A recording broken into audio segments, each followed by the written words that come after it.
नमस्कार दोस्तों, Dadhimati Sanskrit education channel में आपका स्वागत है। लगातार रीट और टेट की जो परीक्षाएं हैं उससे संबंधित वीडियो जो है आपको लगातार मिल रहे हैं और रेस्पॉन्स भी बहुत अच्छा आ रहा है।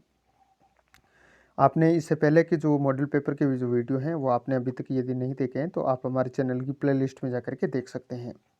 इससे पहले जो भाग 5वां जो वीडियो था उसमें जो छठा प्रश्न था, आज हम पहले उसके बारे में चर्चा कर लेते हैं। जो न्यायिक पुनरावलोकन की जो व्यवस्था है वो हमने अमेरिका के संविधान से ग्रहण की है। तो उसका उत्तर मैंने ये कहा था कि आप कमेंट बॉक्स में ज़रूर कमेंट करें।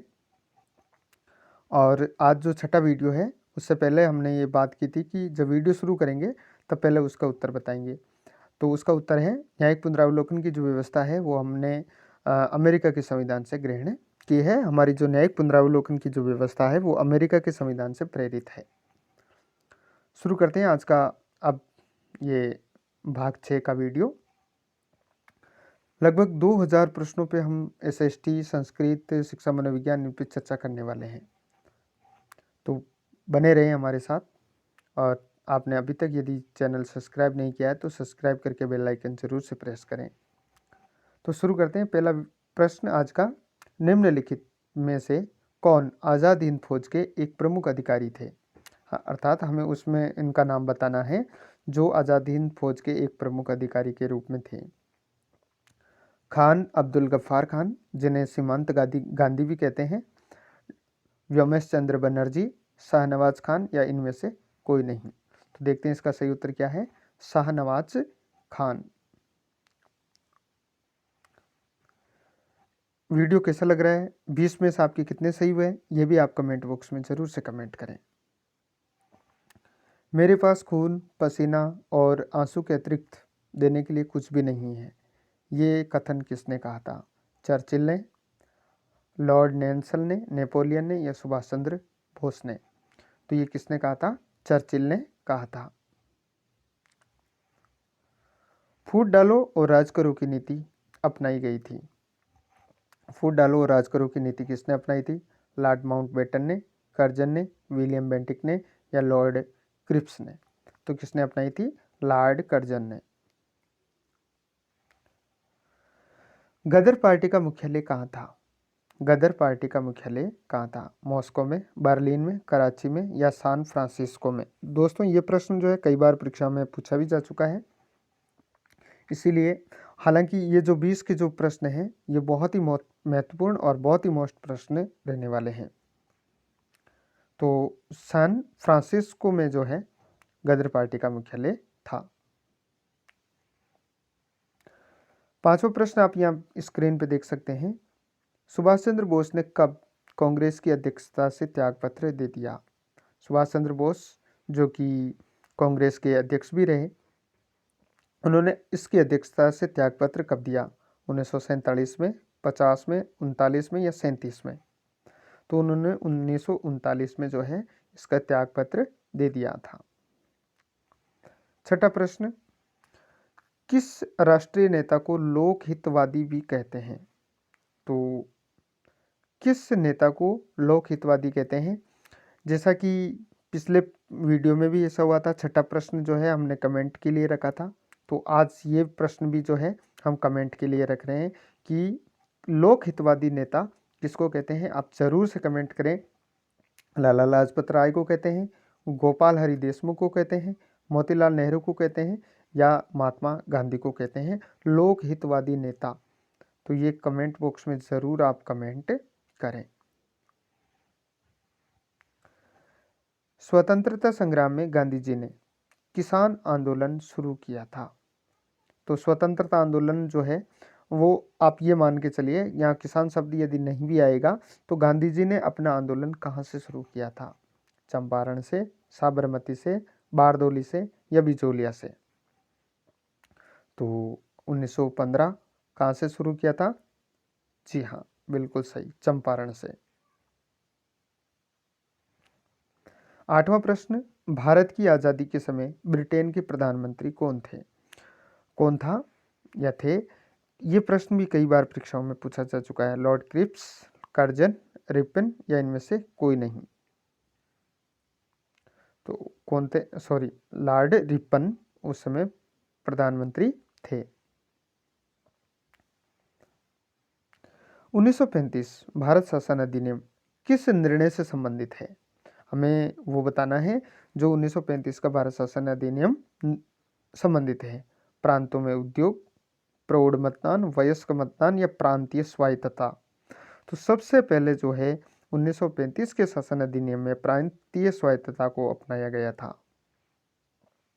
क्योंकि जो वयस्क मताधिकार है वो तो इससे पहले भी अपनाया जा चुका था। भारत छोड़ो आंदोलन कब हुआ?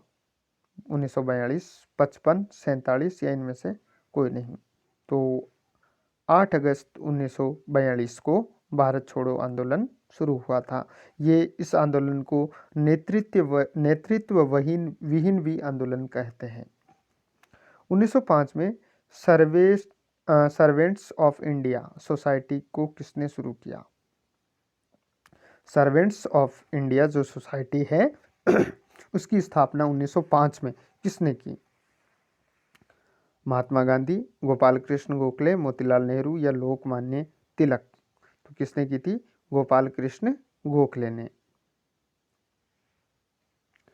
दिल्ली चलो का नारा किसने दिया? M.K. गांधी ने, C.L. रॉय ने, S.C. बोस ने या इनमें से कोई नहीं। तो ये नाम थोड़े शॉर्ट में नाम दे दिए हैं, तो हमें समझना अच्छी तरीके से है। S.C. बोस यानी सुभाष चंद्र बोस ने ये नारा दिया था। 13वां प्रश्न, किस कांड के कारण असहयोग आंदोलन को बंद करना पड़ा?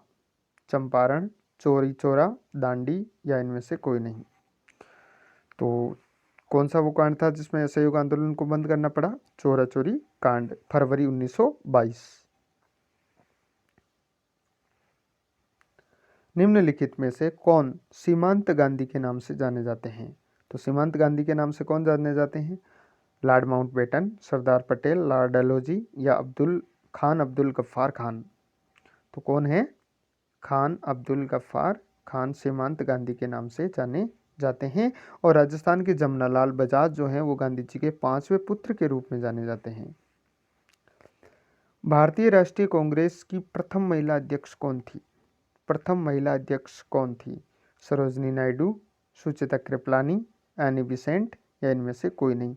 ये यहाँ पर दोस्तों ध्यान रखना, ये प्रथम महिला के बारे में पूछ रहा है, नहीं कि प्रथम भारतीय महिला के बारे में। तो अधिकतर जो है हम प्रश्न को बिना पढ़े या बिना ध्यान से पढ़े उत्तर कर देते हैं। तो ये प्रथम महिला के बारे में पूछ रहा है। तो प्रथम महिला कौन थी? Annie Besant. और सरोजनी नायडू प्रथम भारतीय महिला थी। केंद्रीय राज्यों के प्रशासनिक संबंध भारतीय संविधान के किस अनुच्छेद से लिए गए हैं? अनुच्छेद में है। केंद्र और राज्यों के प्रशासनिक जो संबंध हैं उनकी व्याख्या इनमें से किन अनुच्छेदों में की गई है? अनुच्छेद 234 से 50, 256 से 263, 250 से 280 और 352 से 356। तो कौन सा अनुच्छेद है? 256 से 200 जी 200 यहाँ पर ये थोड़ा त्रुटिपूर्ण आ गया है। जो केंद्र और राज्यों के जो प्रशासनिक जो संबंध है वो अनुच्छेद 256 से 263 में दिए गए हैं। और इसका जो उत्तर यहाँ पर शो हो रहा है 252 से 356, 352 से 356, तो इसमें जो है आपातकालीन उपबंधों को बताया गया है। तो आपको उत्तर ध्यान में क्या रखना है? राज्य और केंद्र के जो प्रशासनिक जो संबंध है वो 256 से 263 के बीच में दिए गए हैं। तो यही उत्तर सही रहेगा। अगला प्रश्न, भारतीय राजनीतिक व्यवस्था की विशेषता कौन सी है? भारतीय राजनीतिक व्यवस्था की विशेषता जाति और धर्म, जाति धर्म और राष्ट्रीय हित, राष्ट्रीय हित और धर्म, क्षेत्र और राष्ट्रीय हित। तो इसमें सभी सम्मिलित किसमें है? जाति धर्म और राष्ट्रीय हित। 18वां प्रश्न आप देख सकते हैं आपके यहाँ स्क्रीन पे, गोवा भारतीय गणतंत्र का हिस्सा कब बना? यानी कि भारत जो गणतंत्रात्मक देश है उसका गोवा कब हिस्सा बना? 1961 में, 1947 में, 1950 में या 1963 में? तो गोवा को कब मिलाया गया था भारत में? 1961 में, क्योंकि यहाँ पर पुर्तगालियों का जो शासन था और उसके बाद में जो है उनको गोवा को भारत में मिला लिया गया। निम्नलिखित में से कौन भारतीय संविधान में समवर्ती सूची में रखा गया है? हमें उस विषय का नाम बताना है जो समवर्ती सूची में रखा गया है। जनसंख्या नियोजन, आर्थिक कर, जनसंख्या नियोजन और परिवार नियोजन और राजकोष। जनसंख्या नियोजन और परिवार नियोजन जो है वो समवर्ती सूची में रखा गया है, समवर्ती सूची का विषय है। और आज का अंतिम प्रश्न, निम्नलिखित में से कौन भारत के लगातार 2 राष्ट्रपति बने? हमें उस व्यक्तित्व का नाम बताना है जो भारत के लगातार 2 बार राष्ट्रपति बने। आर वेंकटरमन, राजेंद्र प्रसाद, वीवी गिरी और राधाकृष्णन। तो कौन थे दोस्तों? डॉक्टर राजेंद्र प्रसाद लगातार 2 बार राष्ट्रपति पद के लिए चयनित हुए थे, चुने गए थे। और सबसे ज़्यादा कार्यकाल वाले राष्ट्रपति भी यही हैं अभी तक। तो मिलते हैं अगले वीडियो में। दोस्तों वीडियो को ज़रूर लाइक कर दीजिए और शेयर कर दीजिए अपने दोस्तों के साथ। मिलते हैं अगले वीडियो में, तब तक के लिए जय हिंद, जय भारत।